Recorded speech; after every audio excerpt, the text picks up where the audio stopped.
Today on Clear Your Clutter Inside and Out, we're talking about jump-starting clearing your physical clutter. Are you ready to take action on clearing stuff out of your home, but overwhelmed where to start? Does the thought of decluttering your possessions make you want to stop before you start? Desire to have an uncluttered space, but you want to do what's best for you, not what everyone else is doing?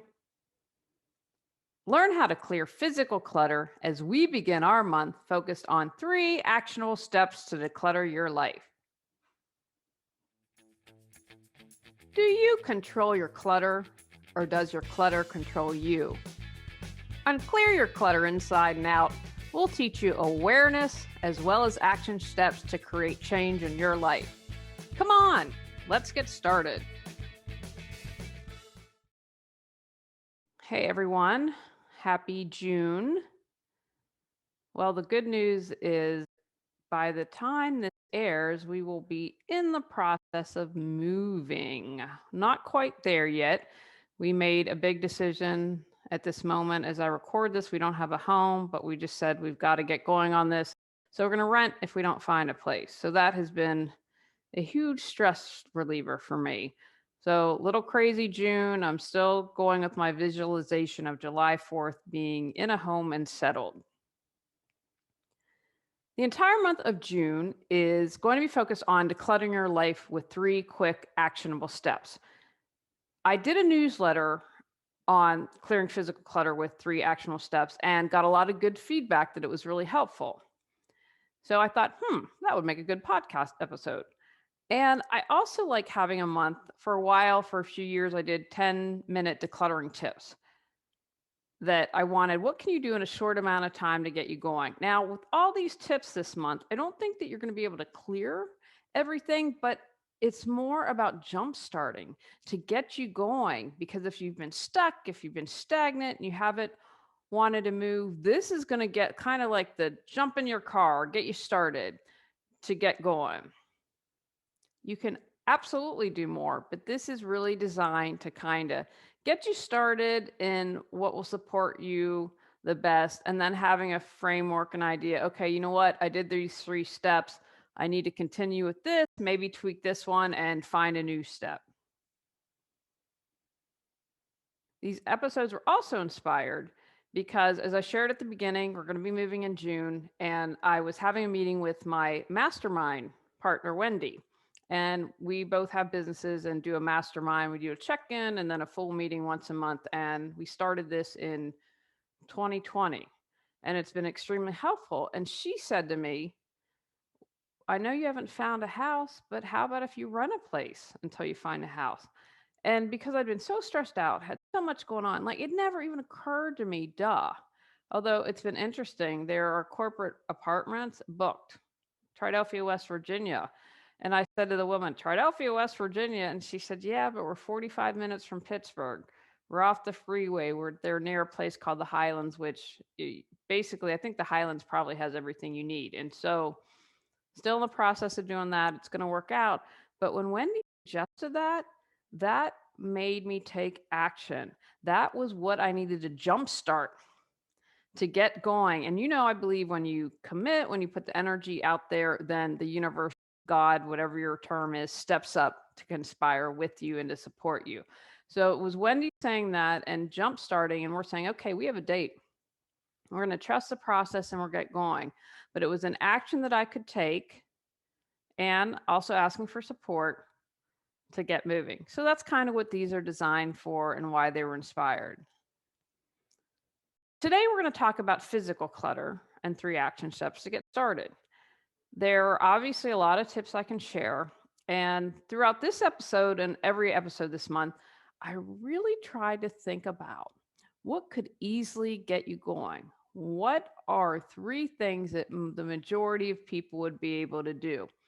I wanted to have easy steps that didn't have a lot of decision making, because sometimes when we have a lot of clutter, part of that's because we can't make a decision. I don't know if I shared this before. I know I shared it in my book. I used to be called the indecisive one in college. I never wanted to make a decision. Now, for me, that was because I was worried I'd make a mistake. And so I wanted these to kind of be easy peasy, not a lot of thinking, and that will get you started. I'm going to encourage you to get a journal or an app or something and write down your answers because this helps you get stuff done. If we think, oh, I mentally will do this, you might, but having it written down in some way, shape, or form tends to help. All right, let's get started. Quick actionable tip number 1: decide what's driving you crazy. If something's making you nuts, then there's more of a motivation to get it done. The boxes in the garage that you haven't looked at in years really aren't at the forefront of your mind. You put them in the garage most likely so you wouldn't have to deal with it. The garage can sometimes be called the land of indecision. If they're there, you're like, well, maybe I could get started on the boxes. However, not being able to find your keys in the morning, making you late for work and getting yelled at by your boss, or dropping your kid off late every day to school has a lot more urgency. Motivation is a big part of clearing clutter in your space or in your life. When something has a lot of urgency, we're more likely to take action and move forward. This is a pretty easy decision. What's driving you nuts? As I mentioned a moment ago, sometimes we get lost in the land of indecisiveness, and it's pretty easy to say, this is driving me crazy. It was driving me nuts not to fit in my fat jeans, so that motivated me to join Noom and get a smartwatch. I still have a road ahead of me, but I can get all my fat jeans now. What one thing can you do right now to determine where it's most important to start? Overwhelmed with stuff? Can't find what you need when you need it? Tired of wasting time and energy maintaining your mess? Longing for peace of mind? Get control of your clutter so your clutter doesn't control you. Reclaim time, money, sanity, and resources. Physical Got Clutter 365 journal prompts supports you in clearing your physical clutter. Free gift with purchase to support you even more in your journey to declutter your life. Quick actionable tip number 2: start decluttering when the time is right. If you try to clear clutter and you're not at your highest energy, it's an uphill battle. That would be true for anything. If you've had clutter for a while, the last thing you're going to want to do is try and deal with it when you don't have the most energy. It can have a huge impact when you're trying to go through everything and clear your clutter when you don't have a clear mind that's focused. If you're really tired in the mornings, don't declutter in the morning.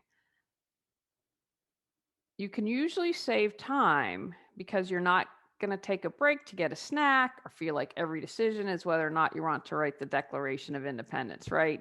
And when we're fuzzy, every little thing can seem like a big deal. I can't tell you how many clients have been thrilled when we don't have to declutter and get organized first thing in the morning. Just about most times, I can work with what works best for the client. When they're able to do it at a time when they're feeling their best, they're more motivated and more likely to get it done. I have found that when I'd start with someone and they're in a good place and good energy, after I left, they were able to continue because they had the energy to do so.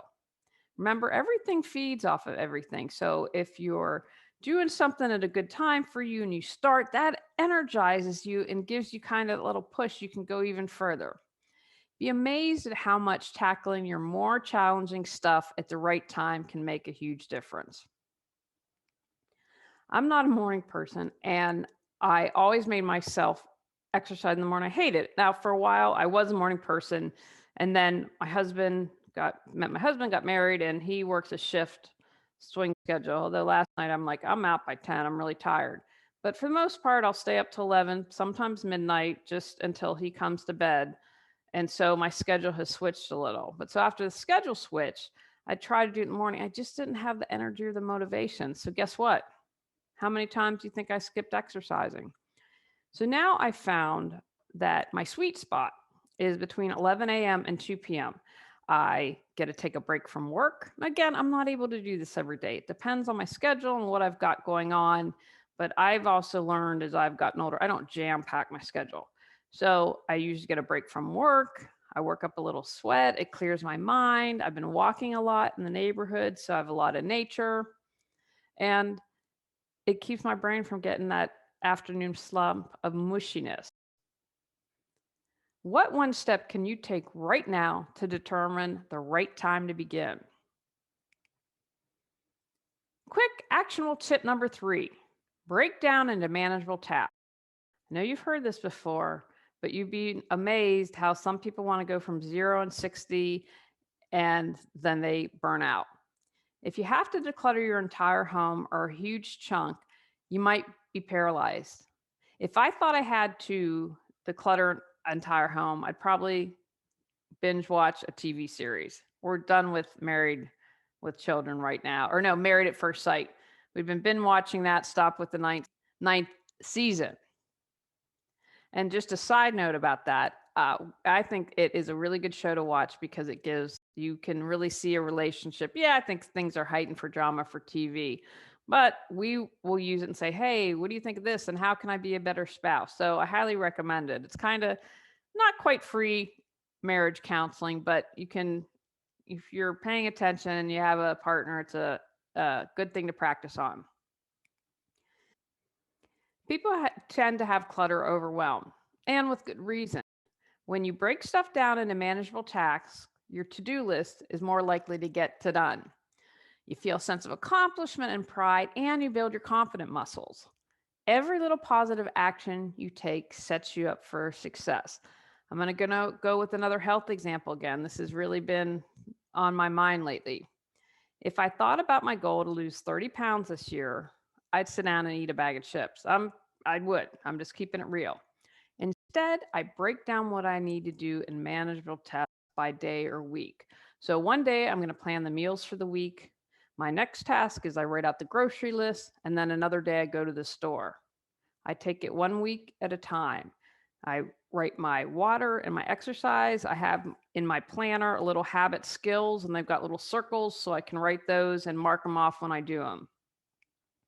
If I had to think about planning healthy meals for the year, my head would explode. There's a really funny meme about being an adult and said something like, that moment you realize, you have 50,000 meals to plan for the rest of your life or something like that. And I put a really funny on Instagram not too long ago, adulting stickers, like I brushed my teeth today or funny things like that made me laugh. I'm slowly and surely making it towards my goal. I do the same thing with water. I've been off a little because life's just been a little hectic. My goal is 64 to 72 ounces a day. If I thought every single day I have to drink that much water, ooh. So I break it down to 10 or 12 ounces at a time, sometimes 8 ounces. My first goal, wake up, bam, 4 ounces. My body's usually thirsty, so this is something easy to accomplish. And I start the day out with a win. That gives me the boost and the confidence to do more. What one step can you take right now to begin breaking down the task you need to do to get started? There you go. 3 quick tips to help you get going to declutter your space. I use all 3 myself, and it's made a huge difference, not only in decluttering, but achieving better health. Now go forth and implement. Take actions from today's podcast. Decide what's driving you crazy. Pick a time when you have high energy and feel good. Create a list of manageable tasks to begin. Write down your to-do list. Begin to clear your physical clutter. On our next episode, we're talking about 3 actionable steps to release stress. Go out, clear your clutter to create the life you choose, deserve, and desire. When you clear your clutter, you can share your gifts with the world. Sign up for our free newsletter at reawakenyourbrilliance.com. If you've enjoyed Clear Your Clutter Inside and Out, please rate, review, and share us.